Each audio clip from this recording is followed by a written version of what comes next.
Welcome to today's edition of the Issues and Voice of the People TV. I am your host, Jerry Apelai. Welcome to the Issues where we delve into the wide range of topics that impact our daily lives. Our team of senior analysts provides a deep insights and comprehensive overviews of the matters that affect people the most. Join us as we explore the complex discussions that shape our society, equipping you with expert perspectives to navigate the path ahead. In response to mounting pressures for a cabinet reshuffle, President Bola Tinubu dismissed the 5 ministers and reassigned 10 others during a Federal Executive Council meeting today. He proposed 7 new ministerial nominees for Senate confirmation. Tinubu had originally appointed 48 ministers in August 2023, shortly after taking office. Away from that, where Senate President Godswill Akpabio highlighted the alarming figure of approximately 20 million out-of-school children in Nigeria, referring to them as potential bandits and a significant threat to national security. This statement was made during a session prompted by a Senate Committee on Education report. Away from that, where President Bola Tinubu announced that Nigerian motorists now have the option to buy fuel at 1,000 naira per litre or compressed natural gas (CNG) at 200 naira per standard cubic meter during a meeting with Nigerian Independent Petroleum Company executives. Away from that, where the Federal Competition and Consumer Protection Commission (FCCPC) has identified hoarders of grains as a key factor driving food inflation in Nigeria. The Executive Vice Chairman, CEO of the FCCPC, Tunji Bello, made the assertion during a town hall meeting with key industry players in Kano, the Kano state capital, earlier today.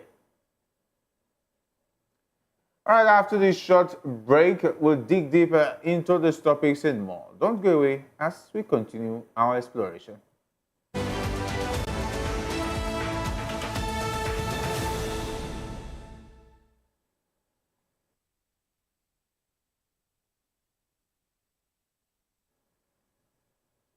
Welcome back.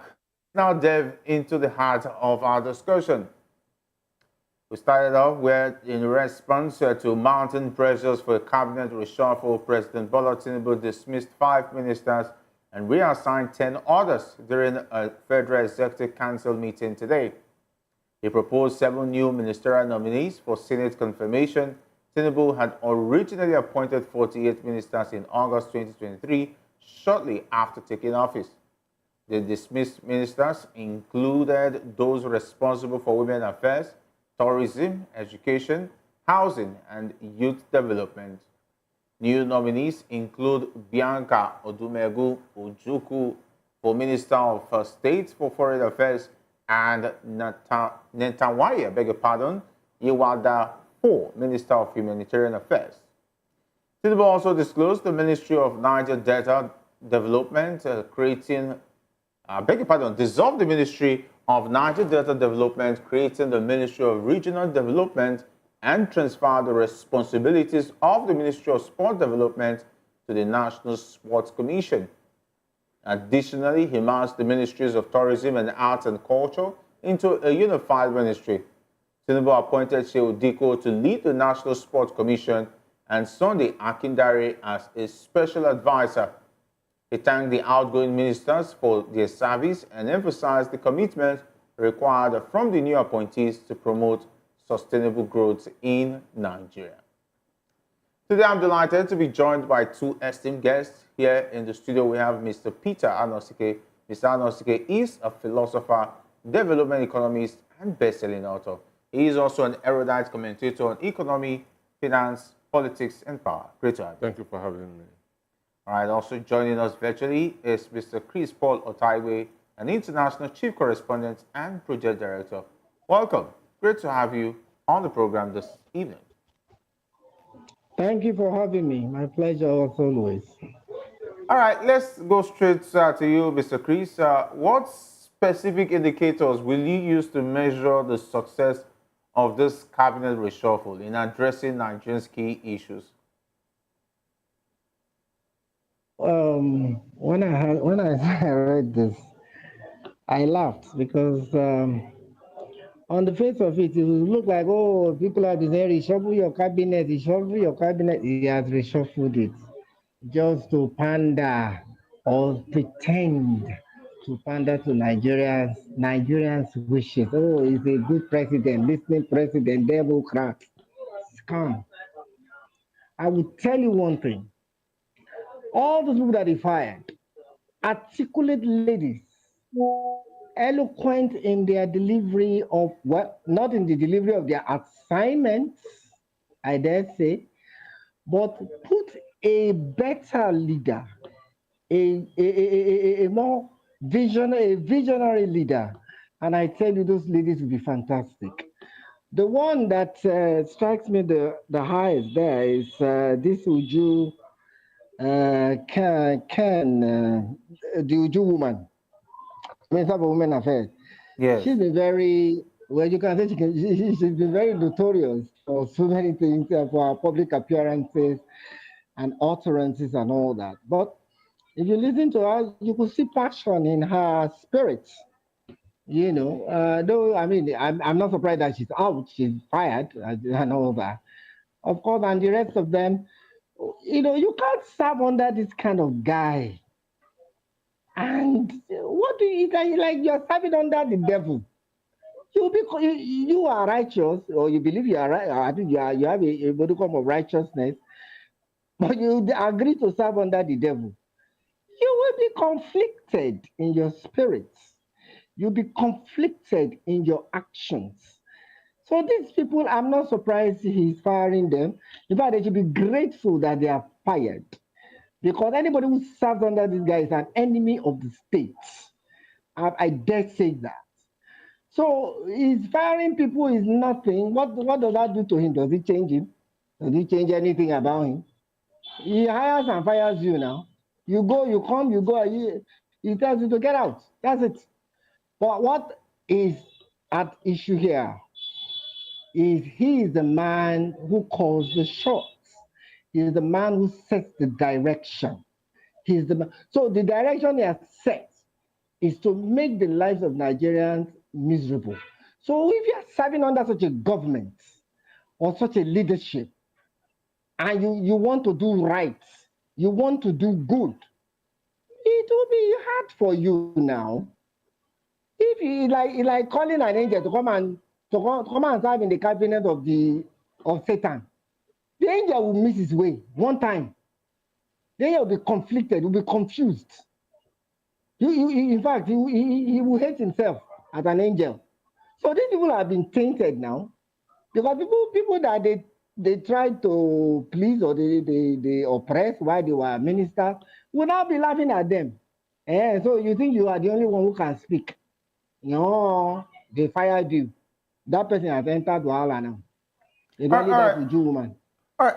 Thank you. Well, for now, that's what I can say. Okay, let's look at the ministers that were fired and their ministry, because everybody has been talking about underperforming ministers being the reason why they should let some ministers go. We have Barrister Uju Ken Ohaneye, who was in the Ministry for Women Affairs. And there's also Lola Adejon for tourism. And there's also Professor Tahir Maman Hassan for the Minister of Education.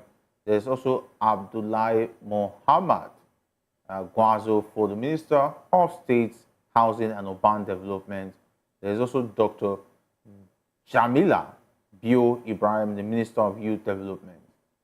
Taking a look at these ministries and these ministers, have they really underperformed, and do you think it's well deserved letting them go, sacking them as ministers?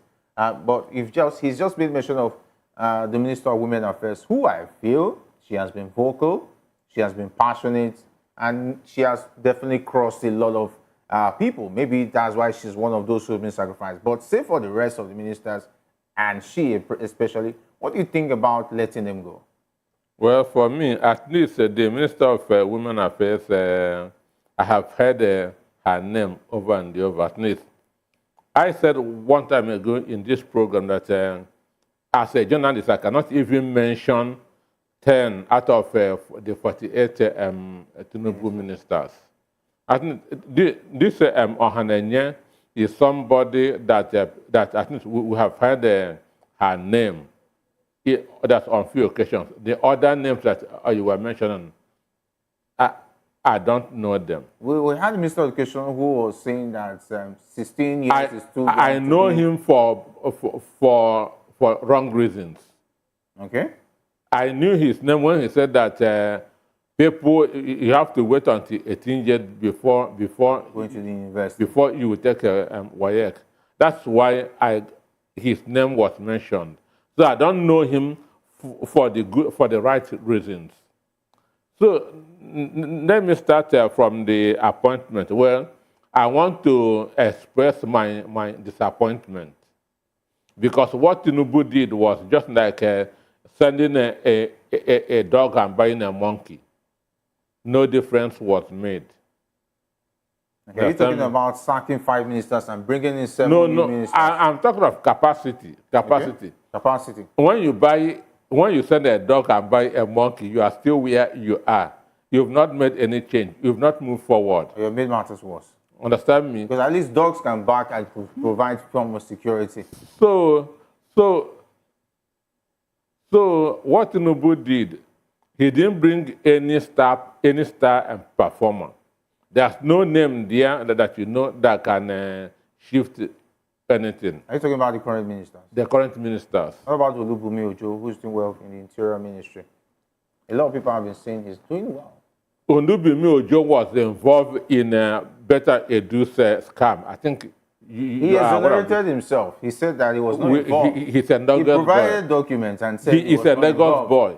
Among all those ministers, was any Lagos boy removed or reassigned? The president will want to work with people he understands. And was any Lagos boy removed or reassigned? Would you blame him? The first minister that would have been assigned is the power minister. Are you talking about Adelabu? Adelabu. In 1 month, how many times had the national grid fell? I think this has been happening in time past. Understand me? Should he not? So Adelabu should have been the first minister to be sacked if Tinubu want to move Nigeria forward. But Adelabu recently said that people are not complaining of the increase in prices of fuel because they no longer need to buy generators. People are enjoying at 21 hours power supply. Are you enjoying 21 hours? Definitely not. So there's a hike in the price of petrol, and the man said that Nigerians are not complaining, Nigerians are not sad. Does the electricity power that the buses on the road? Understand?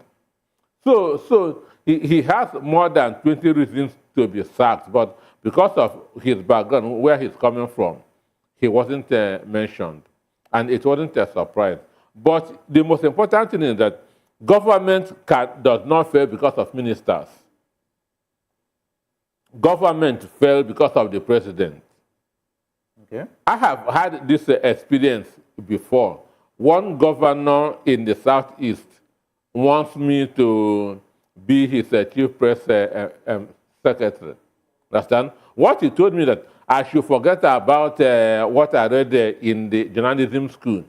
It is what I want him to do.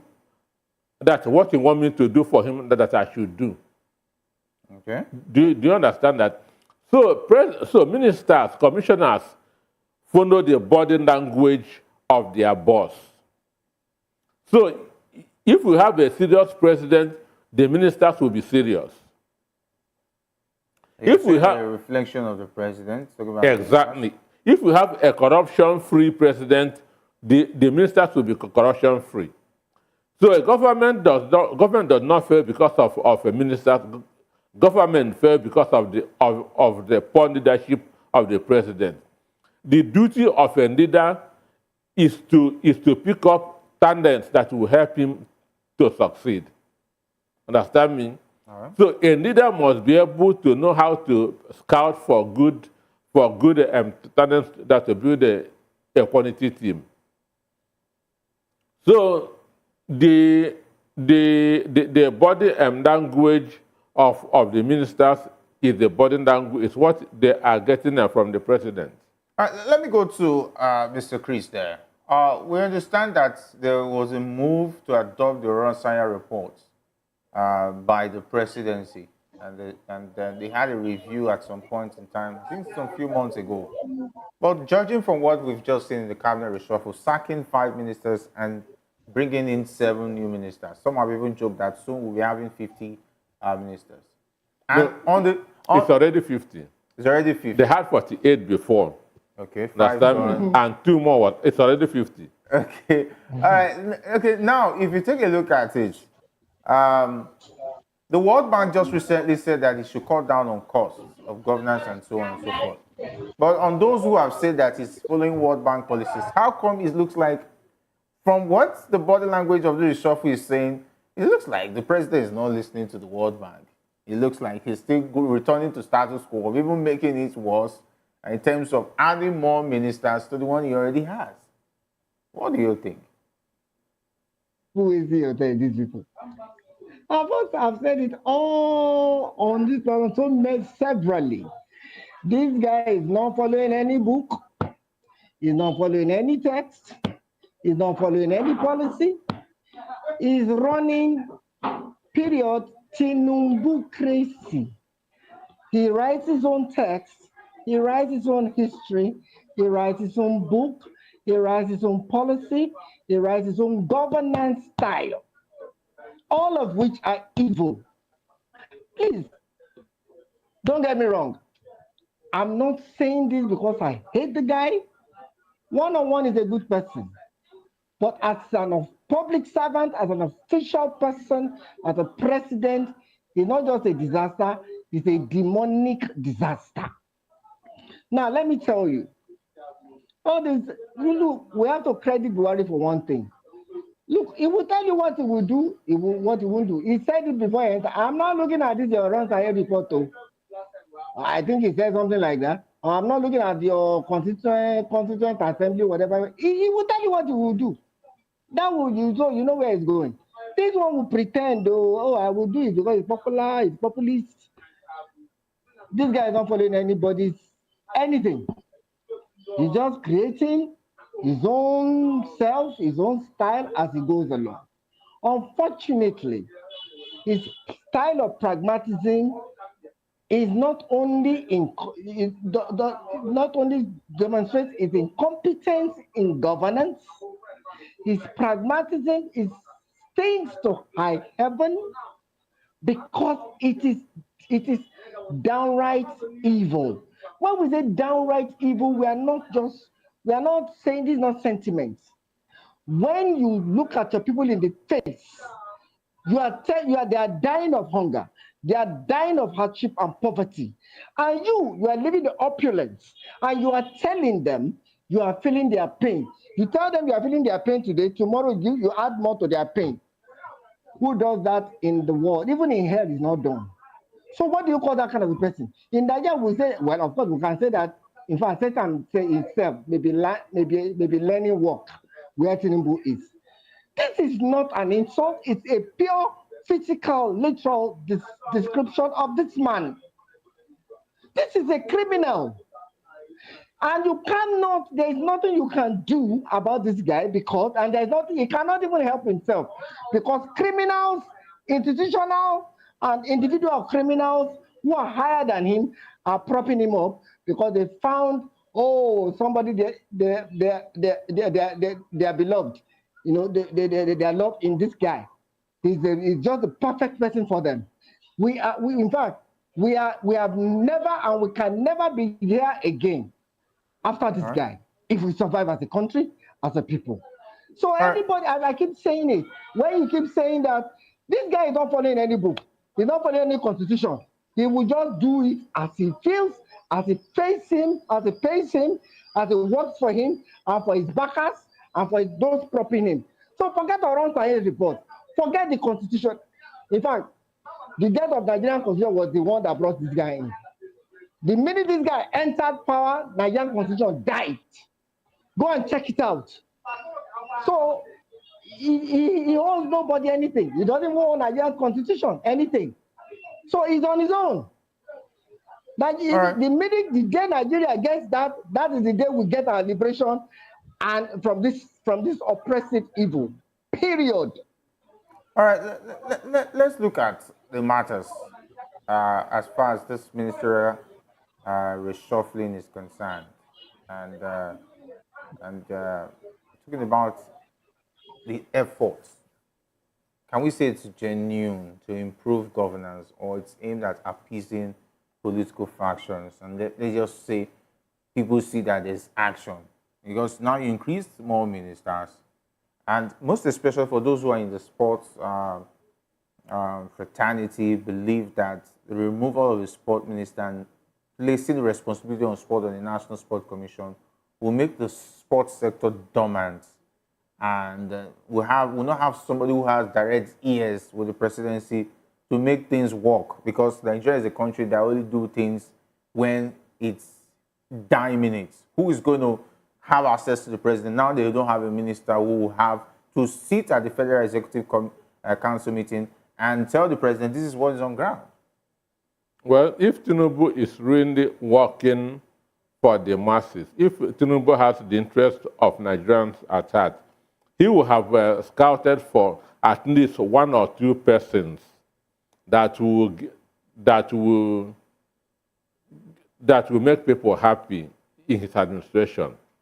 He will have at least gone and picked one technocrat, understand me, from somewhere, understand? And people will say, yes, with this, we have confidence. But he does not care. He does not care. He feels, well, it is his turn. Others have ruled, it is his turn. So he will do as he wants. And that is what he is doing now. So nobody should disturb him. Our constitution says 36 ministers, one from each of the states. And they are complaining of that we don't have money, and that's how the Onosanya report came about. Since we don't have money, we should merge departments, ministries, agencies that are having the same function in order to save cost. But from that 36, Tinubu has appointed 50 ministers. For a country that is telling you to endure, to be patient, that things will be getting worse, he is still opening up drainages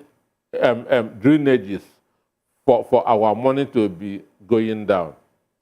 So for me, what we are doing is moving around in a circle. We are not moving forward. This minister that he has appointed will not take Nigeria anywhere. That's why I say we are still where we are. Understand me? We are still where we are, or even worse than where we are. And that's why in the afternoon, when I was doing a radio analysis, I said that Bianca Ojukwu should reject this appointment. Do you think she will? It looks like she's accepted. If I will be disappointed if she accepts it, because it will do more harm than good. It will destroy her image. You think? In what light? Even being a PA to Tinubu has destroyed whatever credibility that you want to build on earth. You will become an enemy of the masses. Understand me?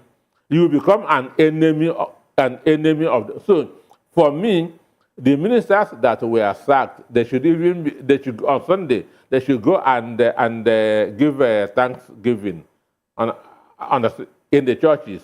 It's a liberation for them. Okay, including the education minister. The former education minister. I said it's a liberation for them that they have been delivered from evil. Understand me? So my position is that Bianca Ojukwu should reject this appointment, because even serving under Tinubu for one day would destroy every credibility that she has. Understand me? Can she not make a difference from that ministry? You can never make a difference when your boss is not right. But taking a look at the body language of the president, does it look like he has been monitoring and making sure that they do what he actually wants, or he's been giving them the free hand for them to explore and, of course, show their talents? You are not being given a free. Tinubu can never give you a free hand. Understand me? To serve under Tinubu, you must do what Tinubu wants. All right. Okay. Before we leave this conversation, Mr. Chris, for me, everybody is worried about ministers that have been removed, ministers that have the additional ministers. But if you are reshuffling the cabinet, you look at the ministries that are not doing well. For instance, the Ministry of Petroleum has more or less failed in its responsibilities. President is the Minister of Petroleum. So why come nobody reshuffled the Minister of Petroleum? So that at least we'll see somebody who can hold responsible. Tinubu should reshuffle himself. I don't know, maybe hand it over to somebody who would perform and give us results. It looks like the NNPC is toppling, is going over the minister, whoever is in charge of the petroleum ministry, and to take decisions and do what they like. So Tinubu is in charge of petroleum ministry. He's the Minister of Petroleum. So we are seeing that the NNPCL has been acting under the instruction of the president. Right. So that means this petroleum ministry is safe. The sector is safe. But the president is supervising his own ministry. All right, Mr. Chris, I don't know, talking about this reshuffle, definitely Nigerians are concerned. How do you think the public will react to these changes? Will it boost trust in Tinubu's administration or further alienate the citizens from understanding what is actually going on? First of all, let me quickly clear one thing. Okay. If Tinubu likes, let him open the window for 1,000 ministries. Ministry of nonsense, ministry of idiots, ministry of stupidity, anything, let him open it. Cost of governance cannot shake this country. Those who argue for this cost of governance, they are not aiming to no end. And this cost of governance is going to affect, is affecting the cost of living in Nigeria. That's not the problem. That's not our problem. Cost of governance, we are that powerful, we are that rich. Cost of governance does not affect us. That is just a tokenish, very negligible, symbolic way of saying, manage your governance or government moderately. So I want to clear that once and for all. Cost of governance in Nigeria, as far as Nigeria is concerned, does not take away from the cost of living in this country. Whether anybody likes it or not, believes it or not, that's the fact, that's the reality. Nigeria is a multi-trillion-dollar economy. Cost of governance does not shake it. That's number one. Number two, Bianca Ojukwu, that in fact, when I heard that, I was disgusted that she could even think of it, that she was not outraged, that she was not nauseated by the idea that she was approached to serve under a government like this. Even if he was called to serve under Buhari, it would have been abominable. This one is abominable pro max. That's where we are with her now. As Anna Vitike said, it would damage her to the end. I don't care about her. I care about Ojukwu because Ojukwu is my mentor, is my hero, is my legend. She's just going to rubbish the image and the memory of that giant of Africa. That lady had better reject one time that appointment. If she anyway, that I'm really upset about that. So, well, as far as trust is concerned, Nigerians are already spectators. Anything this guy likes, let him be doing. The day the madness enters Nigeria, that's the day this guy leaves. And the day he will leave, God help him. So that is where we are. That's why I keep telling you, intellectualizing Tinubu and discussing, we are just glorifying his evil nonsense, his demonic like nature, All right. and it's a choice. And let me put this in before I close here. The day this guy gets out or is chased out of office, should he open his mouth and ask for forgiveness, God will punish him. Should he stand again? I didn't know Take it Nigerians easy, are please. suffering like this. God will punish anybody who Mr. says this Chris, for this government let's or the past government. let's Thank keep you. it civil, please, because Oh, sorry, definitely I'm sorry. I get emotional like this. Sorry, I'm we have so sorry. guidelines we have to follow as a Oh, I'm media sorry. Please, organization. I'm sorry for your station. All right. Well, what I'm just trying to say is that this guy, anytime he leaves power, whether he serves his 8 years or he doesn't or not, he should not come out and tell Nigerians he didn't know Nigerians are suffering like this. He should All not right. ask Nigerians for any forgiveness because he's doing this wide-eyed and clear-eyed and deliberately. So that's all I want to say. Thank you. All right. Some who know Tinubu very well, before I go to the next conversation, knows that everything he does, he has a reason behind it. Some have said that the appointment of Ojuku's wife was strategic, putting her to manage the image of the country while they are asking for Biafra, putting her in the foreign affairs ministry. It means she's going to be trying as much as possible to wash the image of Nigeria while people in our region are asking for a country of their own in Biafra. And secondly, the Niger Delta State Development Commission has been, Ministry, I beg your pardon, has been scrapped. And now they are going to fall back to different commissions for the southeast, the north, and of course different regions having their own development commission. And let's not also forget, there's also a driver, a rider to that they are trying to break the country into regions, meaning that the president has a plan. And just recently, we also heard about Oyo State being broken into two.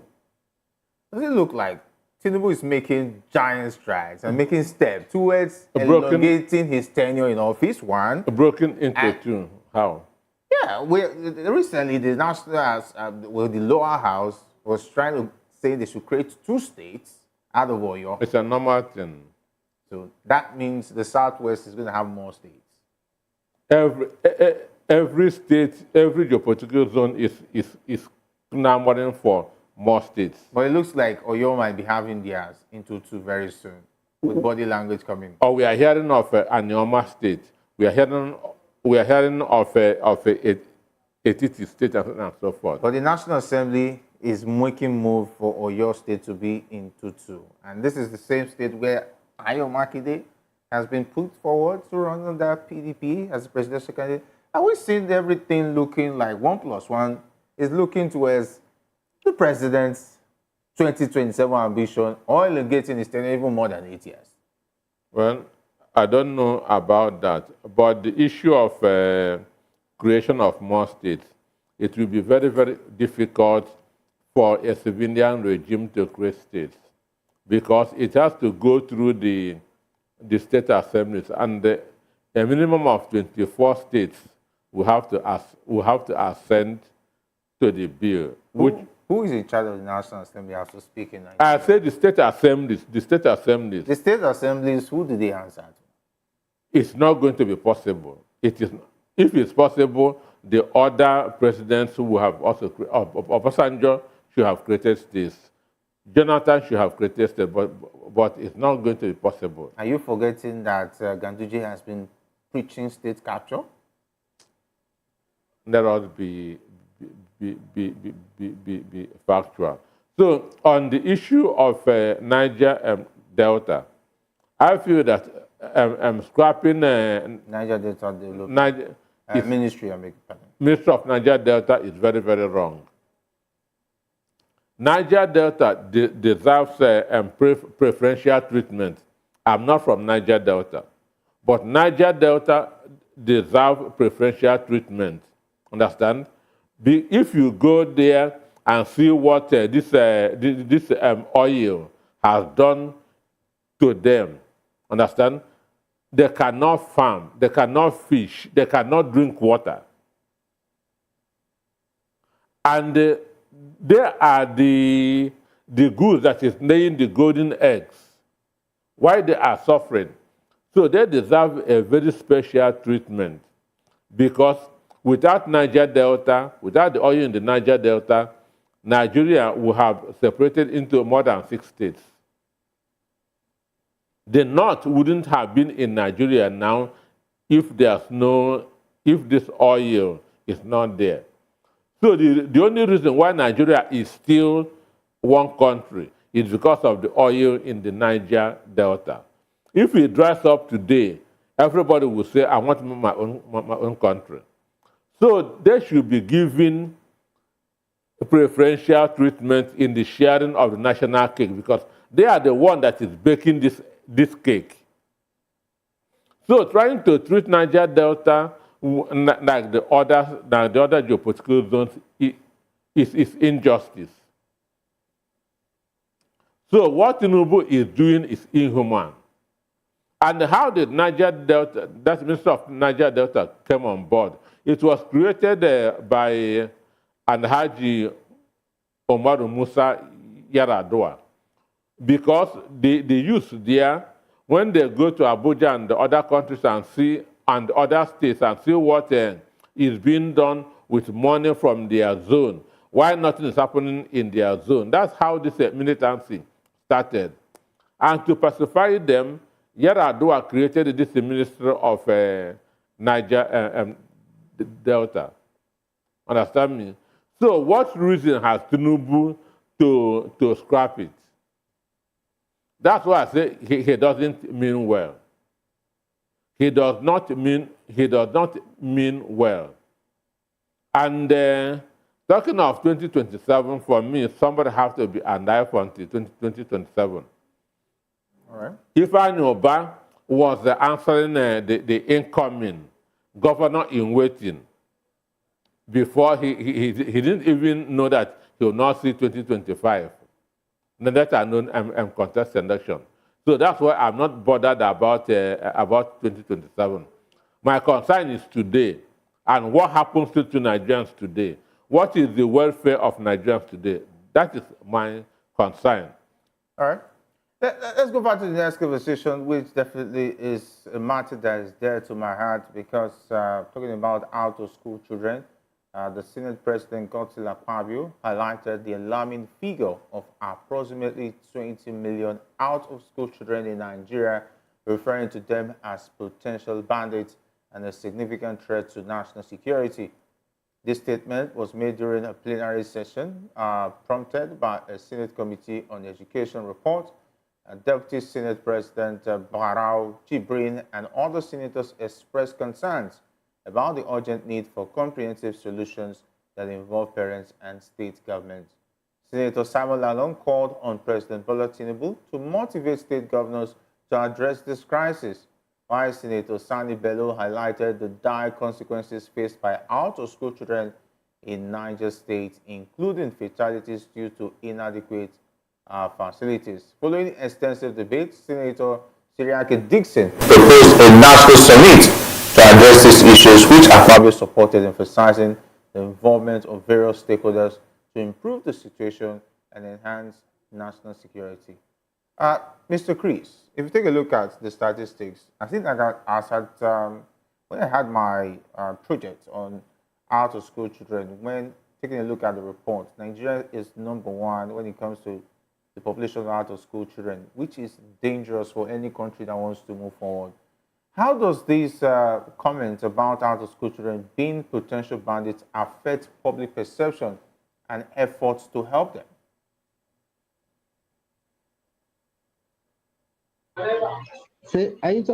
Yes, I'm talking to you, Mr. Chris. Yes, I was talking about the out-of-school children and Akpabio's comments. How about them being potential bandits? Well, of course, that's true. Out of school, when children are not in school, they fall prey to all sorts of vices, drugs, and what have you, and they are vulnerable to gangs and all of that. That's true, but who is saying it? That's the Senate President of Nigeria, you know, Senate President, the number three man. So you can say it, I can say it, Anosike can say it, even a principal can say it. But Senate President is saying it is is crazy. He should not be seen just saying it. He should be telling us what he is doing with the president about it. Because they have the power. They have the power, the policy instrument. They have everything at their beck and call to reduce or eliminate that number. Let me quickly, before I digress a bit, let me quickly just put this in. If he's saying it, he should go and learn from Peter Obi. It's himself and his principal should learn from Peter Obi what was the magic he did in Anambra. Or wait, they have somebody now. What is the magic OT of Abia is doing for Abia education? That they are now gaining, they are now becoming among the best or the top in WAEC and all of that. So let me quickly digress a bit to quickly make a correction here. Niger Delta Commission. Niger Delta Commission was created in 2000 under Obasanjo, all right? And it was to help the oil-rich state, correct? But even from that time till now, it was not meant for the real, it was just all paper dressing, just job for the boys. Because if they had actually done what they're supposed to do with that commission, before we get to this Tinubu era, Niger Delta State would have been El Dorado by today. So let's forget all these people, man. They just draw the policy. We are not short of policies, though. We are not short of documents. We are not short of anything. We are only short of men who find their way into the leadership, top leadership of Nigeria, and they just run everything aground. And this started from this actually deepened from 1999. So back to out of school children. There's nothing you and I can do now. It's only what his name, Akpabio and Tinubu it's Akpabio himself who is supposed to say, Oga, Mr. President, I represent a constituency. That, look, the out of school rate is so high. In fact, I'm not even talking on behalf of only my constituency, but as Senate President, I'm talking about on behalf of all children. Mr. President, we have to get these children back to school. What do we do? How do we get it done? We have the money, we have the power, we have everything. It is not for Akpabio to be saying it. He's saying it does not make him sane. He should be doing it. He should be telling us what he and Tinubu, the president, his principal, are doing about it. That's what makes sense. All right, let me go. Stop glorifying these people. Thank you. Go ahead. Let me take this to Mr. Anosike. If you take a look at the population of out-of-school children, the North has the largest share. If you take a look out of 20 million, we have 15 million in the North who are out of school. And most of the issues are early child marriage, economic barriers, conflicts, social cultural norms, and lack of inclusive policy and practices in schools. The thing is that, my question is, why is it that the governors in the North looks like there's nothing wrong? Everybody is sitting and taking this as a norm, and nobody's actually doing the right things to make sure that these children are in school, one. And now the insecurity is eating deep, because the issue of banditry is being fueled because you have lots of people who don't have the necessary abilities to decide for themselves what is right and wrong. Idle hands.